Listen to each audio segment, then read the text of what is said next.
What's up, everybody, and welcome to my first official episode of Gear Up and Run, which is my web series focusing on brands and products and whatever you might need to be successful for your next ultra run or ultra adventure. On this first episode, we're going to dig into a product that I've been using since December. And it's a product that if you're anywhere online, you've probably seen popped up. Podcasts like HVMN and Extra Milist and pretty much everybody that's online has been using this product, and it's Ketone-IQ. So I connected with Keton-IQ at a trade show back in December. It was a curious product, and I said I would try it. So I have opportunities to try lots of products, and I always say, yeah, sure, I'll try it, keeping my mind open to, is it going to be great? Is it going to be terrible? Let's find out. So this episode, I'm just going to talk all about my experiences these past 4 months using the product, how I use it, and advice I have if you're interested in trying it. So after I first got some of these products, I obviously did some research. This brand had been given a $6 million grant from the Department of Defense to develop the product. They claim that it's going to give you stable energy. It's going to help with athletic performance and focus and even appetite control. So I've put it through the ringer. I've raced a couple times with it. I try it in my daily life, and I'm going to try to keep this short. So here is my experience. I raced with it for the first time back in January, a 52-mile run that I actually ended up winning. And it was my first really long run with Keton-IQ. And I mixed a 2-ounce ketone shot with every one bottle, and I went through 4 bottles during that race. And it might have been a little much, to be totally honest. But the one thing that was resoundingly clear to me was that my mental focus was in that race more than other races. And I had actually won this race last year as well, so I have a pretty good comparison of how I felt. In this race, I actually ran alone for the entire race, and I could really feel that Keton-IQ gave me a little bit of a mental boost when I just kind of got bored running alone for that long.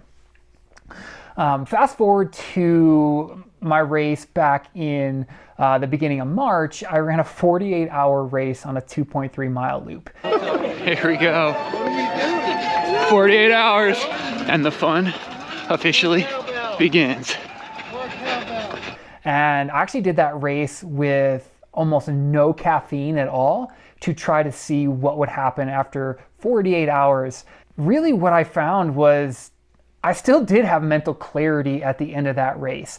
It didn't really give me this I can run through walls feeling, but what it did give me was a pure focus and a pure clarity that I just wanted to keep going. The other major benefit that this product did give me was I didn't really have these major crashes in energy that I might have otherwise had.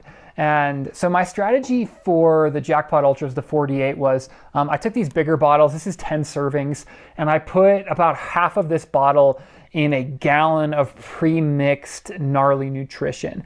And 1 gallon for me is about 7 16-ounce bottles of fuel. So I was mixing it with about 200 calories, which made each bottle about 270 calories, because each serving of Keton-IQ is about 70 calories. That was my only goal or only plan going into that race, was to see how long I could survive on that. No caffeine and really no other sugar. So what I found was I kept going. I felt really good.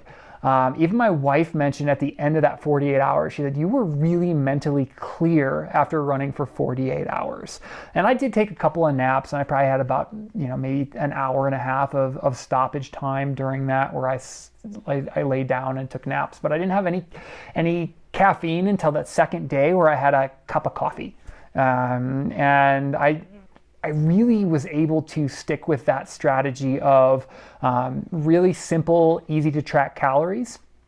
And where this really paid off was that because I didn't have any of those big crashes, I was able to not feel like I need to binge eat at the aid station. I didn't pile my face full of gummy bears or Oreos or Coca-Cola or something like that I've kind of done in past races. And like that really paid off for me. Probably not as much during the race, but after the race, I didn't have all that high fructose corn syrup and crap going through my system.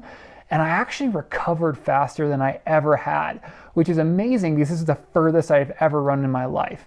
So I think there's something to be said about this product. One, specifically from the mental clarity side. Again, I've never felt like I take this and I'm going to go run through walls. That's kind of not what it does for me.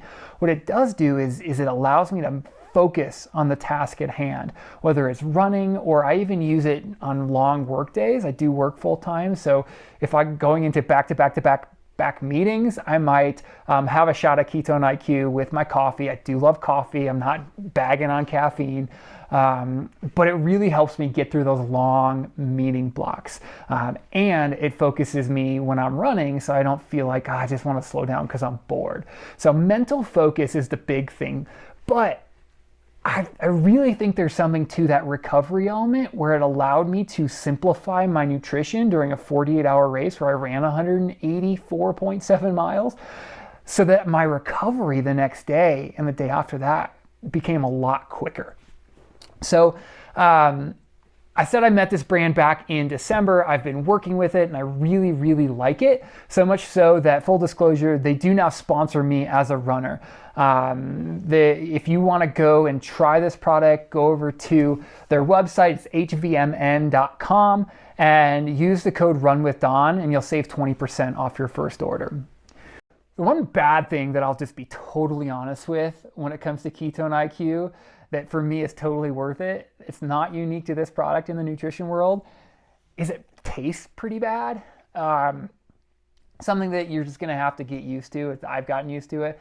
Best recommendation is to mix it with something if you're gonna have it over the long haul. So like I said, I mix it with my nutrition when I'm ultra running. I'll just mix it in my bottle and I'll sip on it versus just shooting this. I will also mention that I like to use it in my pre-workout. So if you're going into a long run and don't necessarily want to have it in your bottle, yeah, take a shot pre-workout. It'll last long enough to get through a couple-hour run and you'll feel that. So that's kind of my review. I have been using it. When I first started using it, I kept an open mind. My first thought was, oh my gosh, this tastes terrible. I'm never going to use it. But the product actually proved that whatever taste challenge you might have with it is more than worth it. So give it a try. Let me know what you think and circle back and give me your thoughts.